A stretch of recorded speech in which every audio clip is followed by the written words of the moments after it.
episode 79 of the Real World Wellness Podcast. Hi everyone, I'm Christine Lehman, a nutritional therapy practitioner and reverse diabetes coach, which is also the name of my website. I see clients in person and remotely, and I'm accepting a limited number of clients in March. If you book a package of 3 sessions, I will throw in a free bonus session. You can reach me using my contact form or at christine@reversediabetescoach.com. Please remember while you're listening to the show, advice and information we provide is intended to be helpful and informative, but is not a substitute for medical advice or treatment. I am so delighted to have Robb Wolf, who's a paleo superstar, on the podcast today. Robb is a former research biochemist, a health expert, and author of the New York Times bestseller, The Paleo Solution, and the eagerly anticipated Wired to Eat, which we're going to be talking about today. He has been a review editor for the Journal of Nutrition and Metabolism and Journal of Evolutionary Health. He serves on the board of directors of Specialty Health Medical Clinic in Reno, Nevada, and is a consultant for the Naval Special Warfare Resilience Program. Robb is also a former California State powerlifting champion and holds the rank of blue belt in Brazilian Jiu-Jitsu. I hope I'm pronouncing that right. Spot on, yep. He lives in Reno, Nevada with his wife Nikki and daughters Zoe and Sagan. So welcome, Robb. Hey, thank you for having me on the show. Huge honor. Oh, it's fantastic. So as I mentioned, we're here to discuss your new book, and I'm going to give listeners the full title. It's Wired to Eat, Turn Off Cravings, Rewire Your Appetite for Weight Loss, and Determine the Foods That Work for You. And I understand your book's going to be released and available to the public March 21st. Yeah, that's when it will hit stores. We'll ship from online vendors and whatnot, but it's available for pre-order everywhere that books are sold. Yes, and we'll give out the links for that at the end of the show. So I'm always really curious about the whys for, what inspired you or compelled you to write this book. It's kind of funny. It's the best analogy I have is a little bit like having kids. The first kid seems like a good idea, and then immediately after arrival, you're like, I'm never doing that again, and then a certain amount of amnesia sets in, and then you think, oh, that might be a good idea again, and there was a little bit of that with this process. Like, I kind of forgot how protracted an endeavor it is to research, outline, write, edit, and then market a book. It's a pretty big deal, and I've been getting after it for quite a while now. But I really wasn't sure if I was ever going to do another kind of health-related book. Like, I felt like I did a pretty good job with the Paleo Solution, and I really didn't want to do just kind of a Me Too. Paleo Solution 2.0, if I was going to do something, I really wanted to have some commentary that was qualitatively different, that if folks read it, even if they're kind of fans of my work, that they would say, wow, this thing is really different, it really moves the needle forward on this topic of ancestral health. And so for a number of years, I was just kind of collecting research and thinking and, most importantly, talking to a lot of people.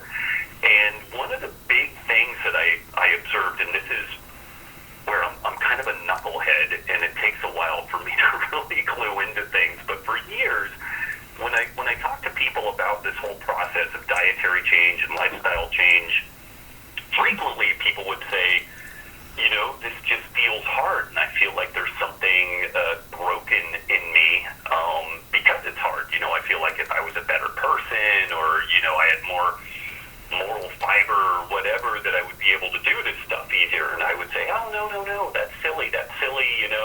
Our evolutionary biology, the way that we're genetically wired to eat more and move less, the exact opposite of what we're told. I would really kind of dismiss this plea for help. And it took a long time for me to kind of piece together that this was a legitimate problem that people were facing, that they were endeavoring to change their diet and lifestyle. They got partway into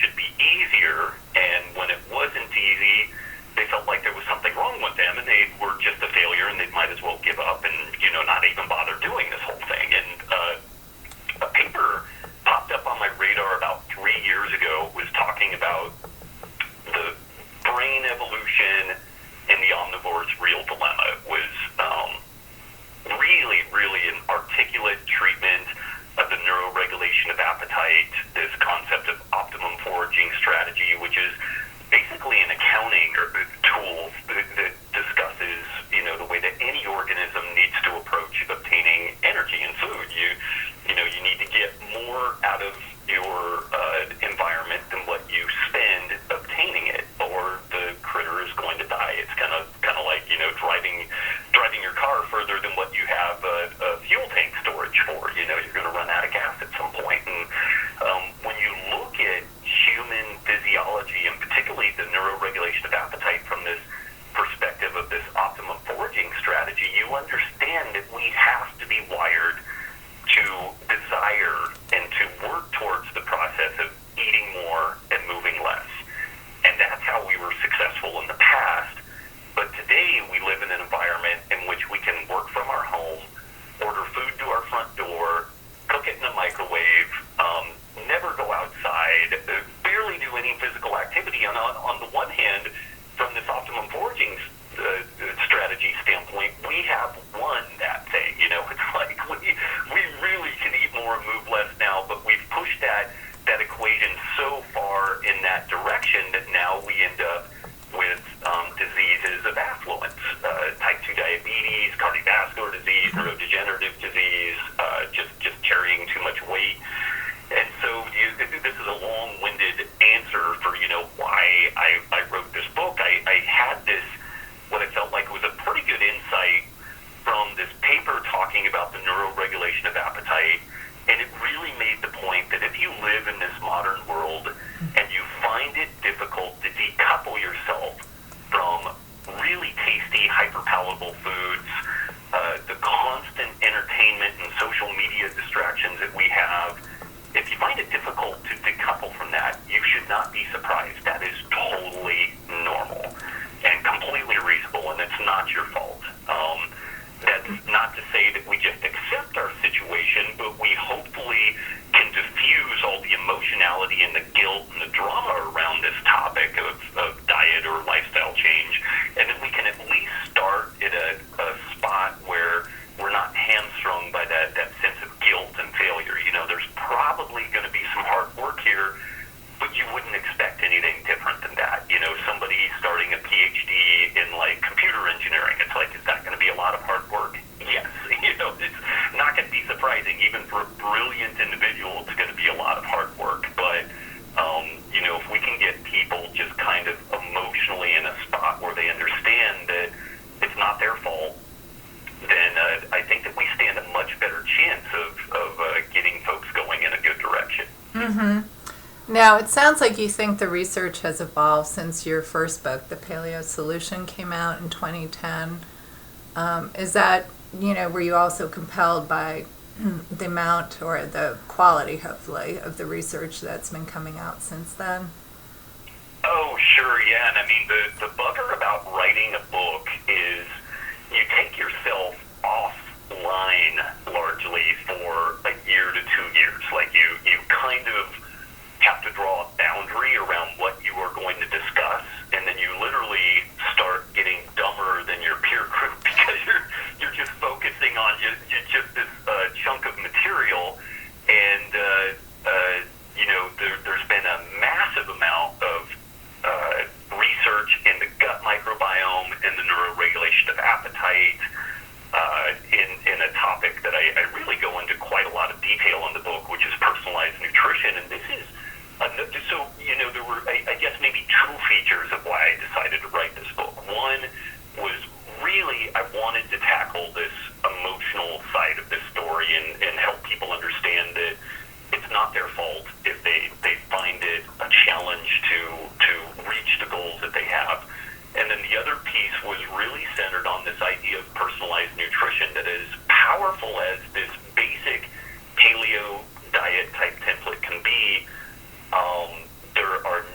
nuances and caveats that really go beyond just that basic approach. And so the personalized nutrition piece was a really big eye-opener for me. There was some great research that came out of Israel probably about 2.5 years ago, and it made the case that from individual to individual, there can be a massive variation in the blood glucose response to different foods. And there was really not a lot of rhyme or reason to it initially, but these folks did some really interesting testing where they put a continuous blood glucose monitor on these people, did a gut microbiome sequencing, did a full genetic sequencing, some really extensive blood work, and then they just started feeding people different meals and tracking their blood glucose over time.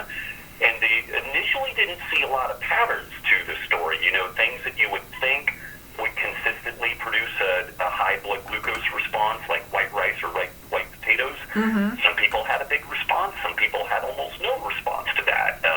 And then other things like bananas or hummus, some people would have an almost diabetic response to these foods, and other people, again, a very modest response.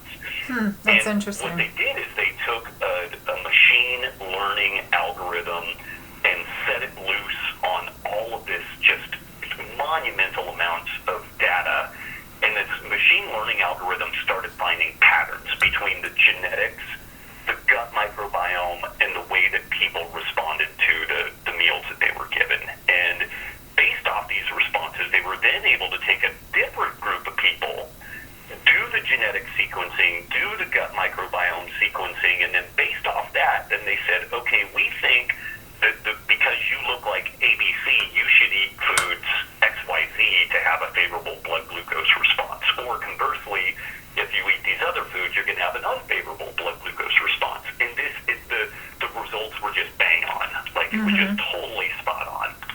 Yeah, and so, the big takeaway from that was, again, that from person to person, there can be a massive change or difference in the way that they respond to a given meal. And the one thing that they really figured out in this story was that if they consistently fed people a meal profile that gave them a favorable blood glucose response, the people looked healthy, their blood lipids looked good, their systemic inflammation looked good, their gut microbiome tended to show a more healthy bacterial profile comparative to a pathogenic bacterial profile.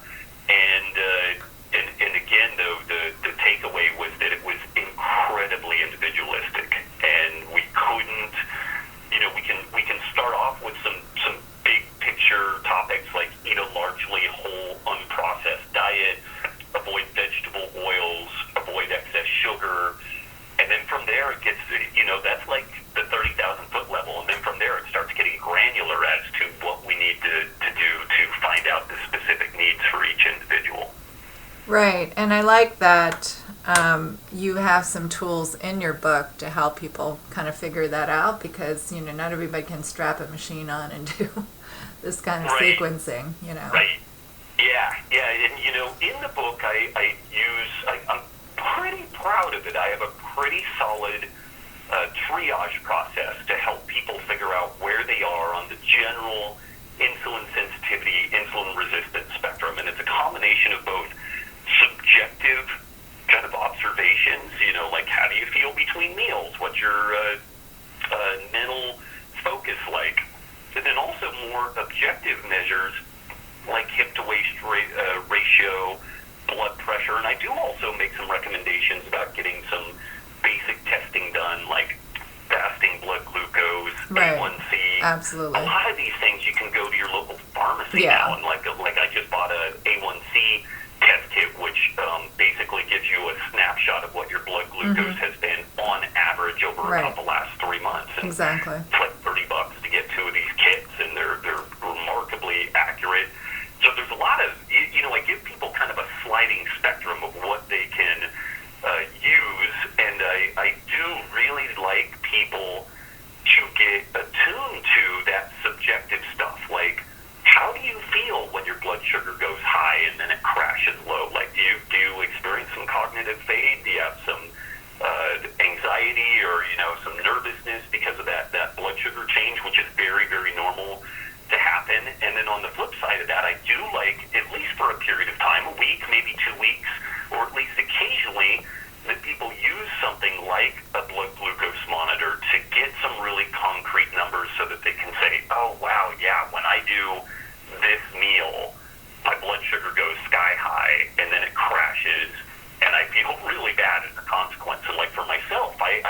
there were some really interesting findings, like white rice and white potatoes really spiked my blood glucose.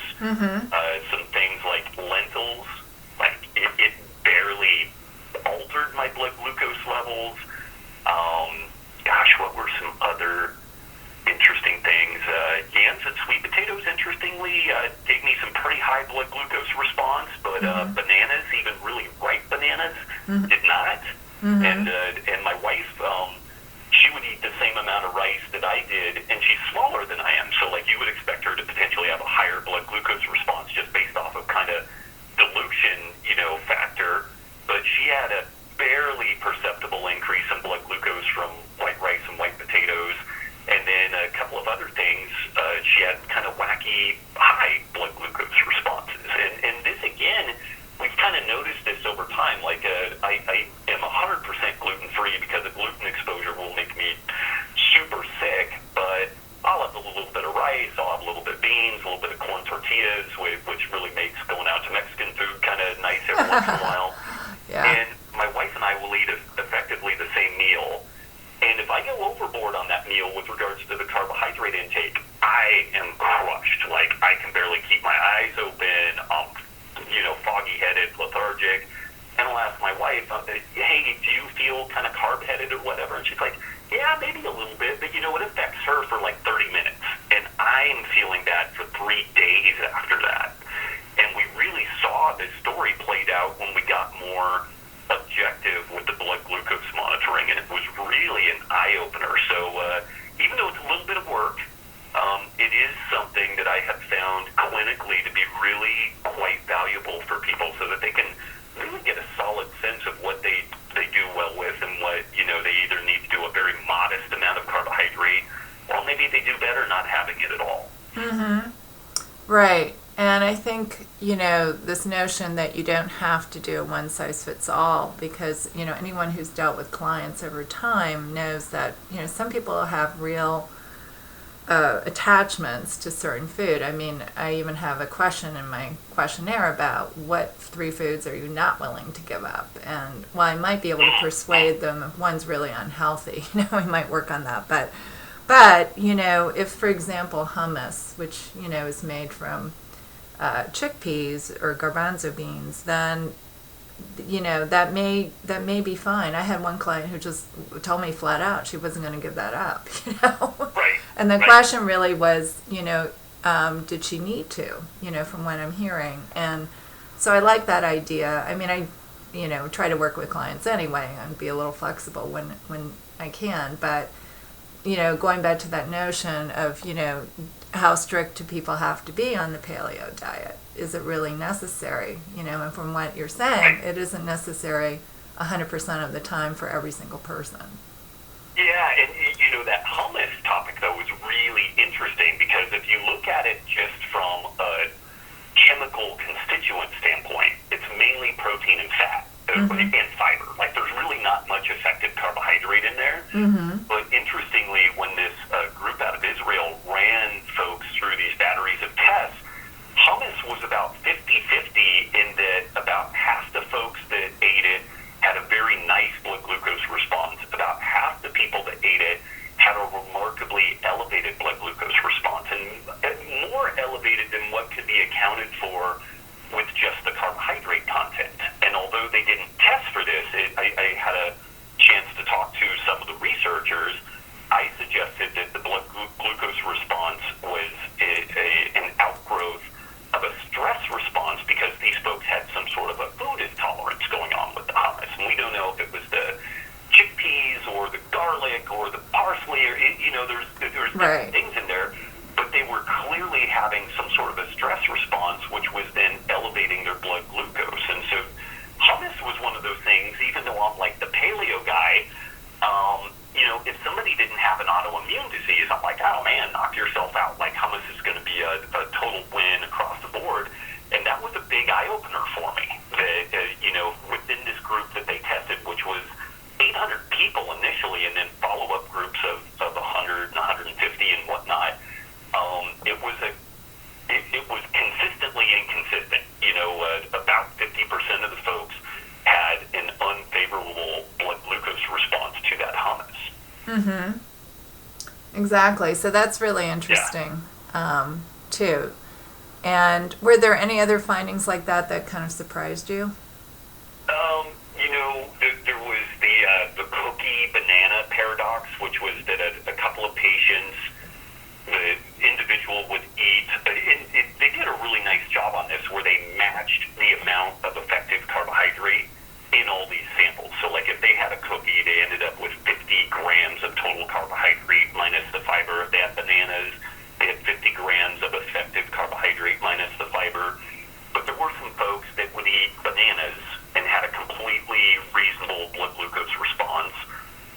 And then they would eat a chocolate chip cookie and they would have a diabetic blood glucose response. And then there were other people that the cookie produced an almost imperceptible increase in blood glucose, and the banana made them look diabetic. And so that was the cookie banana paradox. And when I was pitching this book, you could see the publisher's eyes light up, and they're like, "Oh, could this be an argument for the cookie diet?" And you're like, no, not really.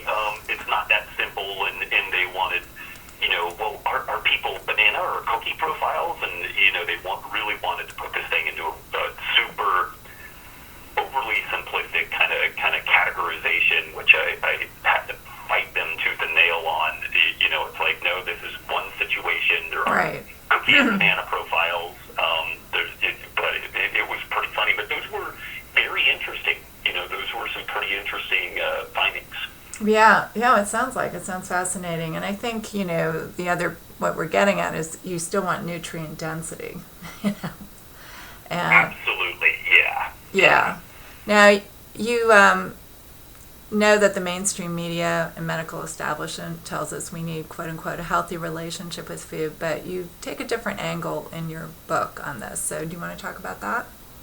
Yeah, and this is a really controversial topic. I've had people cry. I've had people hit me. I've had people hit me and then cry when we talk about this. But, so when you start into this stuff, and you've probably experienced this, you start coaching people and working with them, you get some characters, and you also get some, you start being able to categorize people about, what kind of baggage or what they're bringing to the table.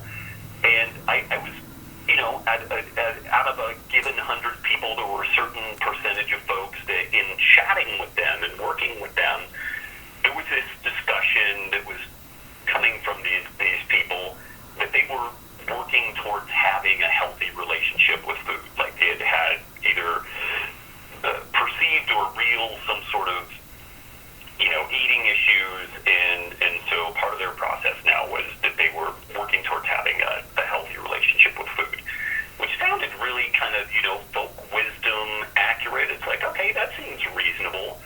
But in working with these folks, it didn't take me long to figure out that the whole getting a healthy relationship with food was like calculating the final decimal point of pi. Like, it just never happened. It just kept going and going and going, and there was never really any change. There was never really any resolution.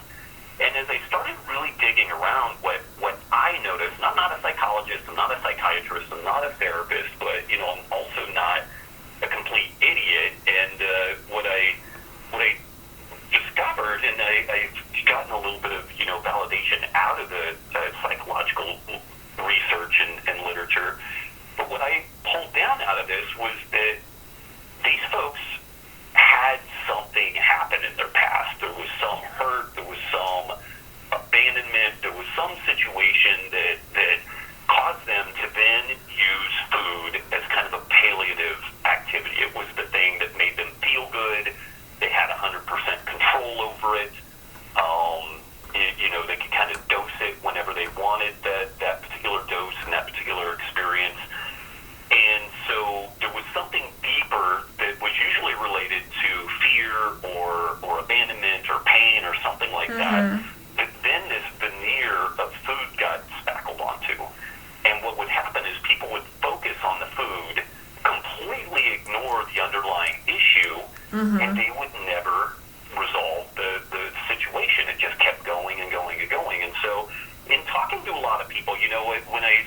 getting that sense from the person that, this healthy relationship with food or whatever. It took a little bit of time, but I would usually ask them some sort of a question to the effect of, who didn't love you? Or when did you get hurt? Mm-hmm. And it was kind of almost like that moment in Good Will Hunting when Robin Williams says, it's not your fault. It's not your fault. Like, it's really a pretty big emotional upheaval, and not infrequently the person would get really, really mad at me for bringing that up. Have a little bit of a breakthrough, and they'd realize, oh yeah, there is this other issue, and the food isn't specifically the problem. Mm-hmm. The food has become the distraction. It's become the symptom that I chase instead of dealing with this root cause, which is really hard because it's usually something that hurts, and it makes sense that we're going to try to avoid dealing with that issue as much as possible. Yeah, I think there's that phrase, emotional numbing. Right, yeah. Mm-hmm. And then do you refer people when you run into all this for counseling? Every single time, yeah. And I mean, depending on the complexity of the situation, and I don't do a ton of one-on work anymore, but when I was in a more clinical setting, either at the medical clinic here in Reno or the gym that we ran, I would refer these folks out to a therapist with the instructions that, hey, let's look at this from the possibility, not saying this is the truth, but from the possibility that food isn't the issue. There's something deeper going on here. Mm-hmm. And I will continue to support you on kind of like the training and coach level, but we need somebody who's an expert in this area. But I was also pretty careful about, I wanted to at least start the conversation around the notion that it wasn't specifically about the food. Mm-hmm. And, that the food may be a symptom. And so I kind of actually wrote up kind of a tear sheet on this stuff so that we could, and fortunately we had some folks that we had developed a pretty good relationship in the kind of counseling scene, marriage and family counseling, a psychiatrist, a couple other people. And we had some pretty good results with that. Mm-hmm. Oh, that's great. That's really, I totally agree with you. And yes, I run into this, fairly often. And of course, it depends on the person's willingness to go ahead with counseling as well. Right. So you talk about there's nothing simple about the neuro-regulation of appetite, and that involves sleep, stress, the gut biome, photoperiod, which I'm not sure I completely am familiar with that term, but and food, of course. And I think we're kind of skirting around that a little bit with this conversation, but I was wondering if you want to elaborate on that. Yeah, I and my publisher really wish that this could have only been about food. Like, the book ends up being 400 plus pages, and it kind of made them crazy that I was supposed to be discussing the neuro-regulation of appetite, and then I spend a huge amount of time on sleep, and then the photoperiod piece is basically the amount and timing of light that we're exposed to, which is really important. Our social connectivity, which is also really important due to different stress factors, and then our movement.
but when people are very sedentary, there's this a term called feeding pen syndrome, which basically the brain and the body lose connectivity about how much energy has been burned. And so the brain just kind of sends a signal that we need to keep eating and eating and eating. So both humans and animals that are not well exercised will tend to overeat relative to individuals that are allowed to roam around and get a decent amount of activity. So all of this stuff ends up feeding into our neuro-regulation of appetite. And that's really, there's arguments for things like higher carb versus lower carb diets and more fiber and more protein and all that stuff is important, but all of it ultimately, the reason why it's significant is because of its influence on the neuro-regulation of appetite. Our hormones do matter. The calories do matter. It's not just one or the other, and it's when we get that mix right so that we spontaneously eat the right amount of food, not too much, not too little, and it occurs in a way that makes us happy and healthy and satisfied. That's kind of the magic. That's the sweet spot. Yeah, that makes a lot of sense. Now, I know we've kind of covered some of the content in part 1. Do you want to move on to part 2 and talk about, the program, how it's presented, how long it is? Sure, yeah. And that's a great segue. And the book is broken effectively into 2 pieces. We have the why section where I'm talking about the neuroregulation of appetite, digestion. We talk about everything from autoimmune disease to neurodegenerative disease. And again, I tie it all back into this perspective of we want to properly address the neuroregulation of appetite. And then on the implementation side, we have a 30-day reset, which is basically a whole foods, anti-inflammatory, paleo-type approach. What I have for folks to enter into that, though, is a triage process where we ask ourselves some questions about how we respond to meals, how we feel between meals. I also encourage people to do some basic testing like hip-to-waist measurements, blood pressure, blood glucose response, A1C. And based off of all that information, and again, I give folks kind of a sliding scale. They can go as wild on that and get as much data as they want, or they can go just kind of a more subjective, observational approach.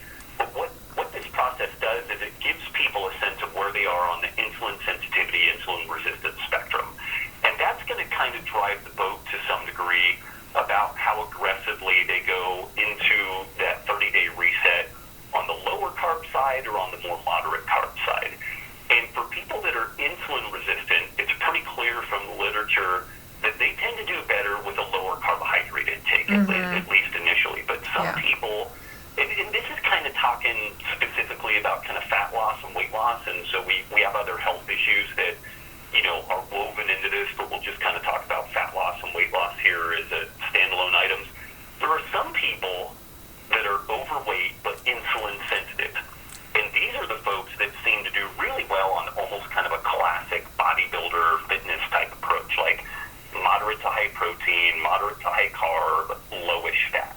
And the unfortunate thing is that there's 2 unfortunate things here. The vast majority of people are not overweight and insulin sensitive. They're overweight and insulin resistant, which means that they're going to benefit from a lower carb approach.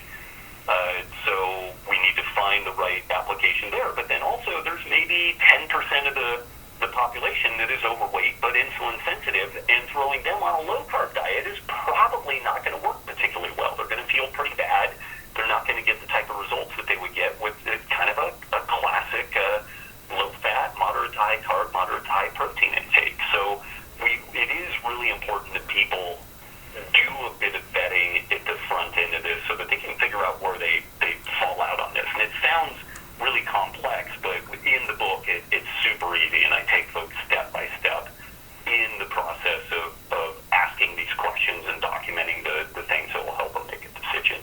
After that 30-day reset, I then recommend that folks follow what's called the 7-day carb test, where they pick a battery of carbs that they would like to have, pretty consistently in rotation. And each day they test one of these carbohydrate sources, whether it's white potatoes or white rice or, what have you. I do generally encourage people to remain gluten-free, especially for that 30 days, and they can reintroduce it and see how they do. But I've just seen so many people do so well with the removal of gluten that it's kind of one of those somewhat universal recommendations that I make. But again, like, people can play around with that and figure out their individual needs. But for that process, I'm again relying on a balance of subjective observations. How do you feel between meals? What type of cognitive clarity do you have? And then also, I recommend that folks use a blood glucose monitor so that they can document what is really happening, and we can take both the subjective observations and the objective data, put those together, and based off that, if people are getting a favorable blood glucose response off of a particular amount and type of a carbohydrate, then that's probably a good option for those folks. If they're getting an unfavorable blood glucose response, we need to ask the question if we should avoid the food, reduce the frequency, reduce the amount, maybe save it for only post-workout when we get some augmentation of our blood glucose disposal from non-insulin driven sources. People tend to store carbohydrates more effectively after they exercise. So, there's some different strategies there, but based off the way that you respond in this 7-day carb test, you really get a solid sense of the things that you do well with, the things you're probably going to do poorly with, and the amounts and types that will work. Yeah, that sounds wonderful that people can really customize it. That's the goal. That's really the goal, and it'll be interesting because people love black and white lane lines. Like they like to write things in stone tablets and almost turn it into religious doctrine, and that's where some really simple stories like paleo or Whole30 or low carb or what have you, they're really valuable. Like it's super simple. It gets folks moving in a good direction. The challenge, though, is that those simple stories only apply to a certain, cross-section of folks. Like out of a given 100 or 1,000 people, there's only a certain number of folks that this is going to really apply specifically to, and then we start getting nuanced tweaks that we need to make to apply to more and more people in that given population. But what will be interesting is to see how folks warm up to this idea that a one-size-fits-all approach may be a decent starting place, but it's not where you need to be to get your optimum ending place. So it'll be really interesting to see how people will respond to that. Yeah, absolutely. It sounds like a kind of another research study right there. Right. So, I think a lot of listeners by now have heard something about ketosis and maybe something about fasting. I've certainly had Amy Berger on the show to talk about that and in the context of various illnesses. But, and then people have heard of Jimmy Moore and so on. But I'm wondering, what's your take on it and why did you devote a chapter to this in your book? Yeah. So I have the last chapter of the book is called Hammers, Drills, and Ketosis, the one tool your doctor will never use. And fortunately, that title, the chapter title, is becoming less and less accurate. There are more and more healthcare providers that are knowledgeable about ketosis and fasting and the incredible therapeutic potential that they have. But I look at them as a tool, a really valuable tool. And my dad was a contractor, and there was all kinds of wacky discussions about why did this person do this or why did this person do that. It seemed like any building that he went into to start rebuilding or rewiring, whoever did this stuff before him was effectively an idiot, and my dad was the only person who was right. But so there was lots of contention around that. But when it came time to use a specific tool, there was never a discussion about should I use a hammer or a bandsaw. Like, it was crystal clear. Like, these were very different tools for a very different need. But it's fascinating that I see, either low-carb diets or higher-carb diets or fasting as being very distinct tools, and people have stunningly emotional responses around both sides of this. So I have people that get really angry at me that I suggest a ketogenic diet, a low-carb diet at all. They think I'm an idiot for doing that. And then people who are really into the low-carb scene not sure that a low-carb diet is appropriate for all people under all circumstances. I'm not sure that it's the optimum for all people under all circumstances. And so those folks think I'm an idiot. And so it's a fascinating topic to me. And the frustrating thing, though, is that the literature is very suggestive and becoming stronger every day that appropriate use of therapeutic fasting, low-carb diets could have huge benefit for everything from cardiovascular disease, neurodegenerative diseases like Parkinson's and Alzheimer's, senile dementia, potentially some autoimmune conditions, and they're really safe and really potentially effective, and it's something that you can see results in like a week. There's a guy, Walter Longo, who's using a fasting mimicking diet, which is a 7-day protocol. They have folks eat effectively a high percentage of fat intake, but they're only getting about 400 or 500 calories a day for these 7 days. So they're not totally fasting, but it's a very, very low caloric intake. They have some great initial data on this, that people with multiple sclerosis, I believe they had a 25% complete remission out of the group of people that they put on this for 1 week.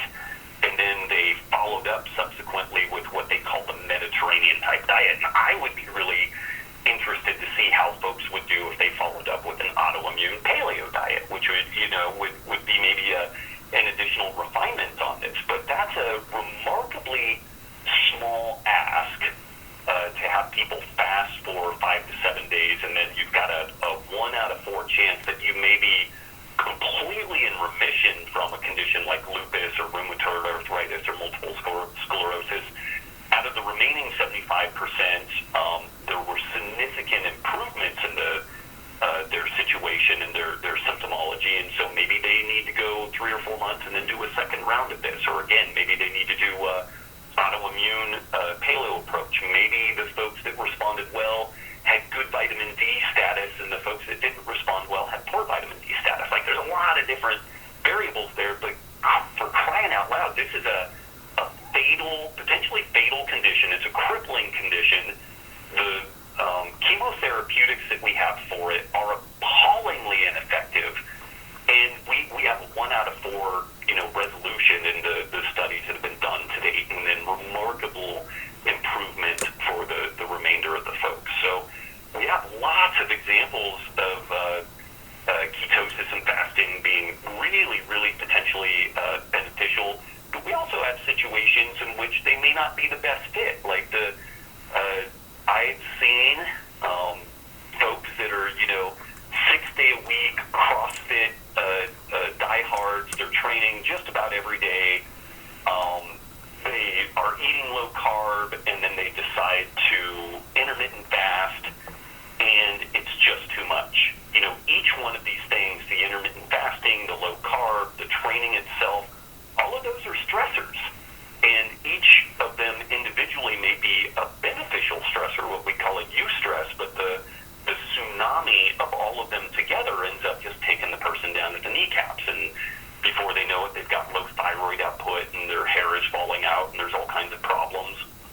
And so, these things are tools, but like most tools, like a hammer is a really valuable tool, but you can, break your finger or kill somebody with one if it's inappropriately used. And similarly, I think that ketosis and fasting are unfortunately still woefully underutilized within the mainstream medical scene, but at the same time, they're not the end-all, be-all for every single person under all circumstances. Right. I mean, I know when I brought it up with my own clients that when I describe it, the ketosis, the approach, which is, as you know, it generally is a lot of fat.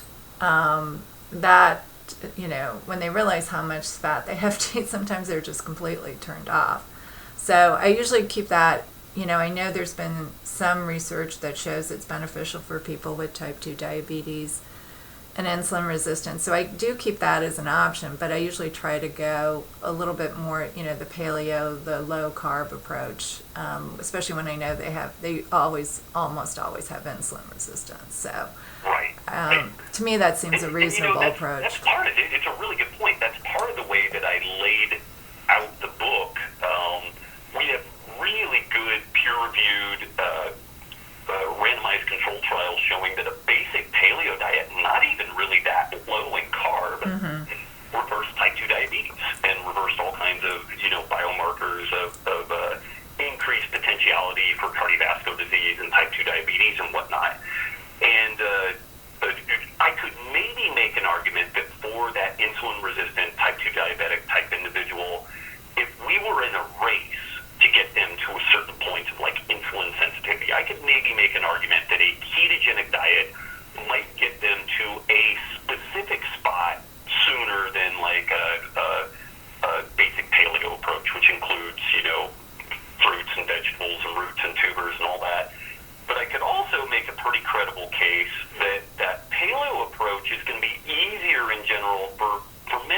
people to do than that ketogenic approach.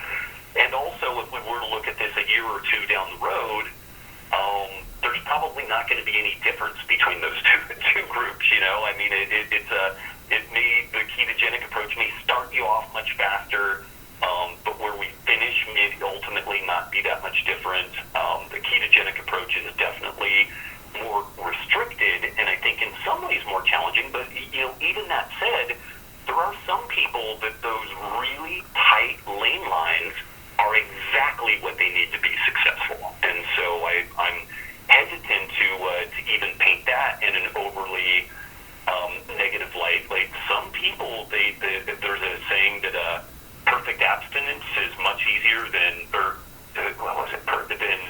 imperfect moderation, or something to that effect. And Right. it's basically like, give me some really solid rules, and I'm going to follow those rules. And for some people, that's what they need, and that's what works for them. Exactly. So we're coming up on noon, the hour, so to speak, and I wanted to see if you have the time, you're welcome to talk about hypochondria and what you think of that term. But if not, we'll go to the 4 bonuses when people pre-order your book. I'll talk about the hypochondria deal just really quick. I usually get super wordy about it, but I'll just throw it out there. So I think all of your listeners will probably be savvy to the notion that the gut is really important for health. I mean, we don't know that much about it yet, but it's like, okay, the gut microbiome is really important for health.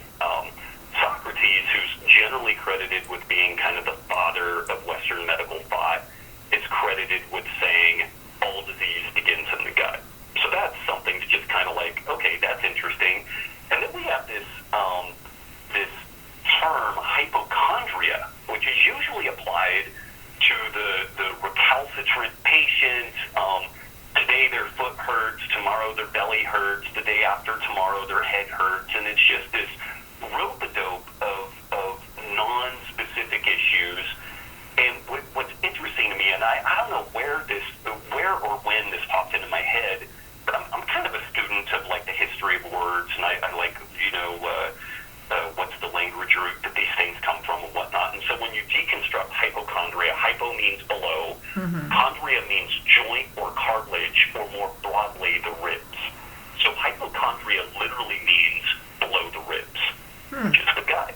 And so what I'm interested in, and I'm still digging around trying to find this out, even though hypochondria is now considered kind of a negative term, it's applied to people that we think, oh, it's all in their heads, or making this up, or what have you.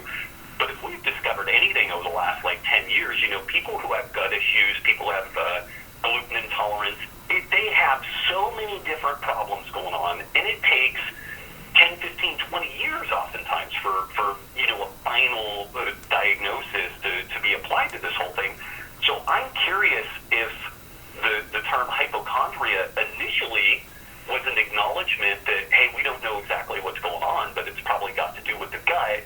And then over the course of time, this actually just became a negative connotation applied to people that had lots of really complex problems going on that we couldn't figure out. And so we'll just dismiss them and call them a hypochondriac. But unbeknownst to us, we were actually acknowledging that the hypochondria may in fact be gut issues. So that's kind of, if there's one thing that I may, upon my deathbed of to medical thought, it's this re-evaluation of how the term hypochondria is thought about and applied. Yeah, that's fascinating, isn't it? Yeah. So I want to remind listeners that they can pre-order the book by March 21st on Amazon, Barnes & Noble, IndieBound, and iBooks, and I'll provide the links in the show notes. Do you quickly want to run through your bonuses? Yeah. Thanks for reminding me on that. So we have some pretty cool stuff. The first bonus that we have is a workbook to help people navigate that 30-day reset and the 7-day carb test. And even though I detail all this stuff in the book, it's a lot of material. And in the workbook, it helps people to go through the triage process of figuring out where their insulin sensitivity, insulin resistance is. It helps them implement all the recommendations, for the 30-day reset and the 7-day carb test. And it just makes that whole process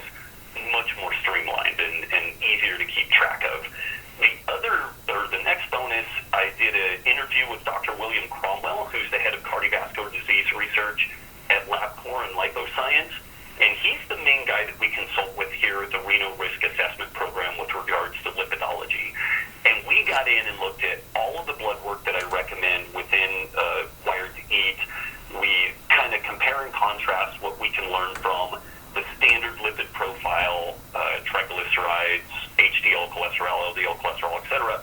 And we kind of contrast that with what we recommend that we look at, which is some additional measures like lipoprotein count. And he's just an amazing guy, and I've learned so much from him. And I can make a pretty good argument that the basic blood work that people are generally getting answers almost nothing and does nothing except increase the number of questions we have. It doesn't really narrow things down. And the next bonus is what used to be, what was originally intended to be the very first chapter of the book.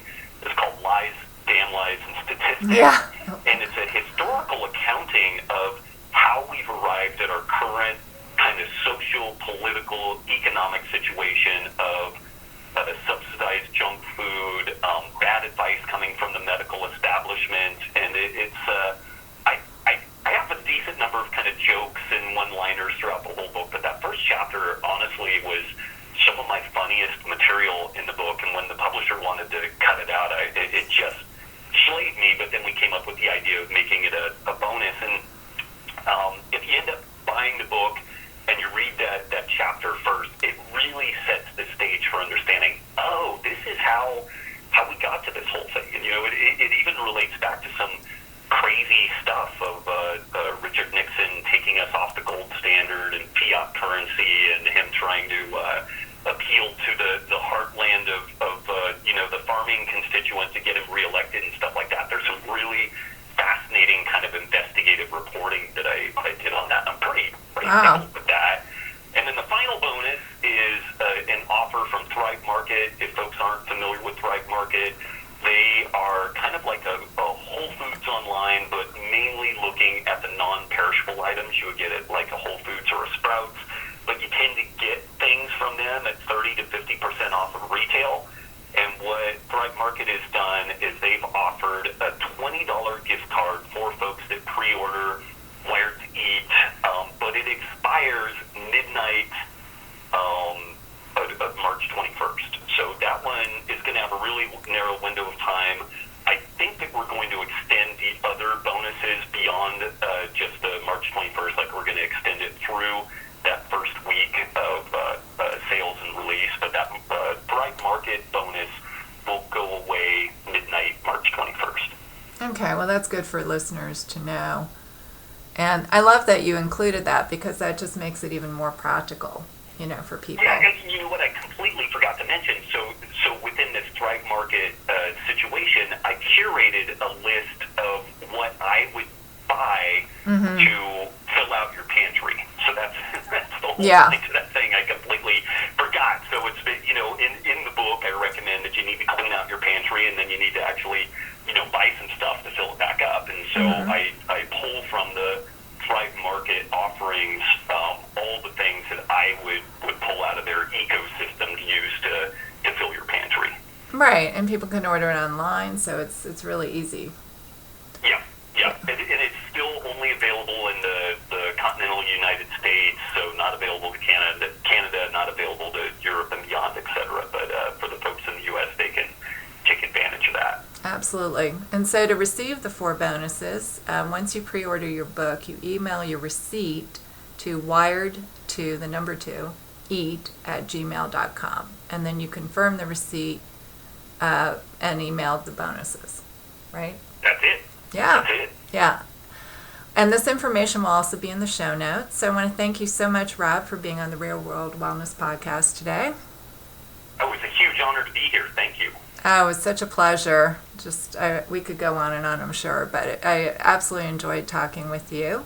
So next episode, I'll be chatting with Dr. Rosa Lamuela, a nutrition scientist at the University of Barcelona in Spain, about her research on polyphenols, which includes antioxidants, and specifically tomatoes, chocolate, and wine. So stay tuned for that episode, and have a great, healthy week, everyone.